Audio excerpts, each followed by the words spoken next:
नमस्ते महाराज जी। महाराज जी, मेरा ये प्रश्न है कि स्टीव जॉब्स हमेशा अपने इंटरव्यू में कहते थे कि मैं अपना हर दिन उनसे किसी मीडिया पर्सन ने पूछा कि आप अपनी ज़िंदगी में इतना आगे कैसे बढ़े इतनी कम उम्र में, या कैसे सोच विचार रखते हैं आप। तो उनका ये विचार था कि मैं हर दिन ऐसा जीता हूँ कि आज मेरा आखिरी दिन है, मैं पूरा उस दिन में डाल देता हूँ। तो वो हम में क्यों नहीं आता? मतलब हम सोच लेते हैं कि हमारा कल का भरोसा नहीं है, मतलब पल का भरोसा नहीं है, पर फिर भी हम उस दिन को आखिरी दिन समझ के क्यों नहीं जीते, उस दिन पूरा क्यों नहीं दे पाते हम लोग? देखो, पहले तो मैं चाहूँगा आधा मिनट में तुम अपना एक एक्सपीरियंस बताओ। ये बहन आज खड़ी है, ये भी मौत के मुंह से बाहर निकली। इनका बहुत भयानक एक्सीडेंट हुआ और महीनों हॉस्पिटलाइज रही है और उस घड़ी में अपने पति को खोना पड़ा है। लेकिन किस रूप में तुम उससे बाहर आई, भावना योग कैसे सहायक बना, मैं चाहता हूँ एक बार आम जनता तक अपनी बात पहुँचा। संक्षेप। जी महाराज जी, कल के दिन 4 नवंबर 2 साल होने वाला है, मेरी शादी हुई थी।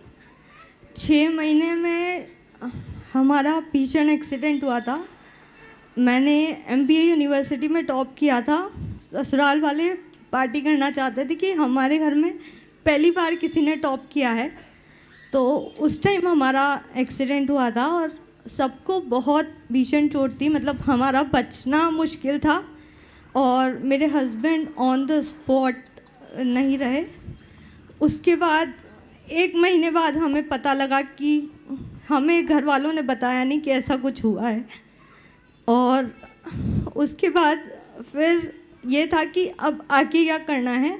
पहले तो सोच विचार नहीं था, पर महाराज जी का शुरू से सानिध्य रहा है। ये मैं अपना पुण्य कर्म मानती हूँ। मतलब लोग अभी भी कहते हैं कि पुण्यहीन था या किस्मत खराब थी, पर मेरे मन में एक विचार हमेशा रहता है कि शायद मेरा सौभाग्य है कि आपसे जुड़ना हुआ या आचार्य श्री से जुड़ना हुआ। तो इतना अच्छा भाग्य कि जैन समाज मिला, आप जैसे गुरु मिले और इतना अच्छा परिवार मिला। उसके बाद मैंने भावना योग स्टार्ट किया और उससे मैं रिकवर हुई और मैं यही सोचती हूँ कि ठीक है, जो होना था हो गया। आप तो संक्षेप में इतना बताओ कि डॉक्टरों ने क्या बोला और आपकी स्थिति क्या थी और भावना योग से रिकवरी कैसी हुई। बस 10 सेकेंड में वो बात बोलो। जी महाराज जी, डॉक्टर्स, ये मेरे पैर में चोट थी, सिर में मेरी ब्रेन सर्जरी हुई है और मेरे यहाँ पे प्लास्टिक सर्जरी हुई है मुंह पे। हाथ में चोट थी। डॉक्टर्स का कहना था हाथ की और पैर की हड्डी में टाइम लगेगा। 2 महीने में बेड रेस्ट पे थी कि आपका चलना मुश्किल है। बट मैंने भावना योग लगातार किया और नमोकार का लेखन किया और मैं 2 महीने में खड़ी हो पाई। डॉक्टर से एक्सरे करवा के मैं आई। उसके बाद हम समेश शिखर जी की यात्रा पे गए। तब डॉक्टर का कहना था कि आप ऊपर यात्रा नहीं कर सकते क्योंकि आपके लिए खतरा हो सकता है।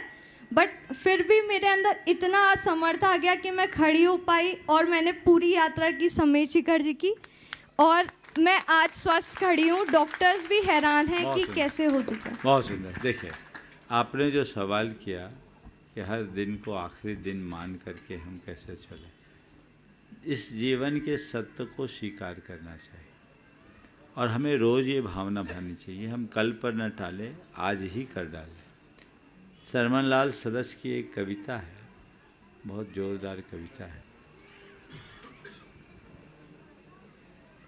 हर रात को अंतिम समझकर सो, हर प्रात को अंतिम समझकर जग। हर रात को अंतिम समझकर सो, हर प्रात को अंतिम समझकर जग। हर दोपहरी यह न तेरी हो, हर शाम तेरा रोक सकती मग। कौन जाने कौन समय क्या साथ लाता है, मित्र मेरे हर समय हरगिज न आता है, मित्र मेरे हर समय हरगिज न आता है। तो हमें ये भावना अपने अंदर करना चाहिए और किसी काम को पेंडिंग नहीं छोड़ना चाहिए। कल कर लेंगे, वो कभी नहीं करेगा, अभी कर ले तो सब कुछ होगा। तो मैं सभी को, खासकर युवाओं को, ये मंत्र देना चाहता हूँ, आज का काम आज ही करना है, करके ही दम लेंगे आदत बनाई, उसको छोड़िए नहीं। और जितने बड़े लोग हैं, जो बड़े प्रोफेशनल्स हैं, वे तभी सफल हो पाते हैं जो कहते हैं हम ये काम करके ही दम लेंगे और छोड़ देंगे तो लटक जाएंगे। इसलिए अपने काम को तुरंत करने की आदत डालिए, कल पर मत टालिए। बहुत सुंदर। हाँ। नमस्ते।